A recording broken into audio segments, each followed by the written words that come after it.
You see, the mind, it's the most powerful force in the world. And thinking is a very, very powerful form of energy.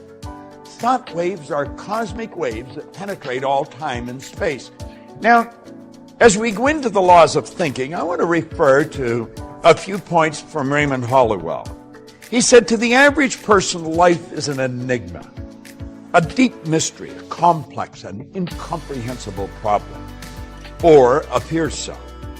If you believe that the way you think has some effect on your life, and you think the same thoughts every day, 90% of most people think the same thoughts as they did yesterday. Would you agree then that if you're not waking up every morning being defined? But it's very simple if one holds the key. You see, mystery is just another name for ignorance. All things are mysterious when they're not understood. But when we understand life, it no longer appears mysterious. By some vision of your future, then pretty much you are going to be living by the memories of your past, and you will be predictable in your life. Yes or no? Because the brain is a record of the past. You know, until I was 26, life was a real mystery to me. It was an incomprehensible problem. And of course, I had many problems. But then I began to study, and I began to study this information. And you know, it took me a while, but as I started to adopt the concepts and adapt my mind to them, my life started to change. My problems started to sort of disappear. I started to earn a lot more money. I was living in a healthy body, very rarely ever being ill. I noticed that I started to attract different people into my life, more interesting people. If you're not creating a new future, is it possible that you believe in your past more than you believe in your future? And is it possible then that many people don't want to create a new future because they're more in love with their past than they are with their future? In fact, they romance their past every single day. So then is it possible then that that person in the same brain circuitry, in the same emotions of the past, are viewing their life through the lens of the past? And they're not seeing things how they are. They're actually perceiving and seeing things how they are.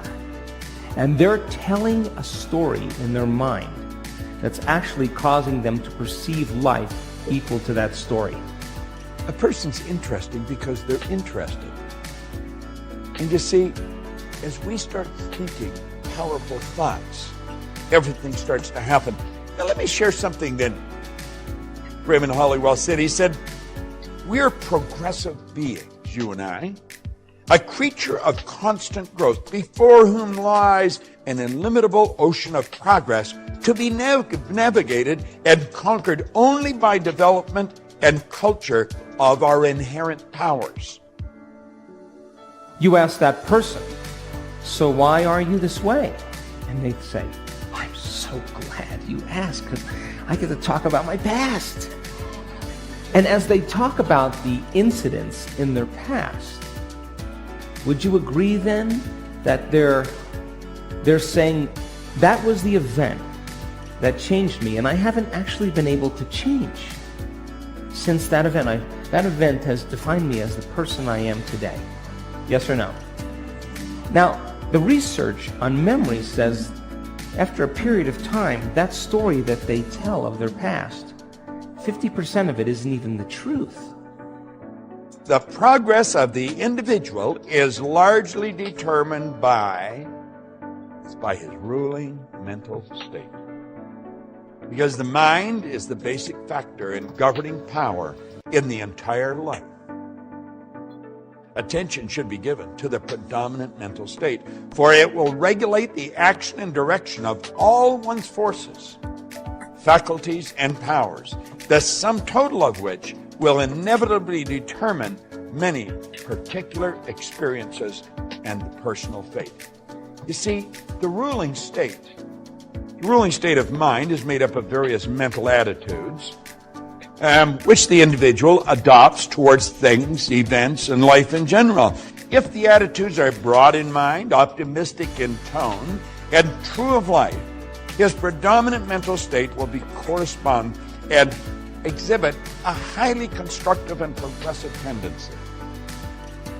So they're making stuff up. They are reliving a miserable life they never even had, just to reaffirm, to recreate the emotions, to excuse themselves from changing. So then most people then, they may say with the 5% of their conscious mind, I want a new life, I want a new relationship, I want a new career, or I am healthy. But if 95% of who they are is subconsciously programmed into the past, then that thought of their health, that thought of their wealth is never going to make it to the body, because the body is programmed into the past. How many people understand? So then if you teach a person that, because almost all the forces of the personality function through the conscious mind in one way or another, and as the daily mental and physical acts are largely controlled by the conscious mind, it's obvious that the leading mental state must determine the direction which the powers of the individual must proceed. You see, the ruling mental state is everything. I know that you and I have been trained to believe that we've got to change what's going on out there. We've got to fix this and fix that. And we have literally been programmed to live through our senses, to go by what we hear, see, smell, taste, or touch. how to be defined by a vision of the future instead of the memories of the past, then they would have to really start thinking differently. Would you agree? They would have to start making different choices than the choices that they always make. Yes or no? They're going to have to start doing different things and breaking certain habits. And that's going to be uncomfortable. Yes or no? Because the body's going to say, why are we doing this? It's so much more fun suffering than going out for a walk into joy. I don't know if I believe in joy. I believe in suffering. The body goes back.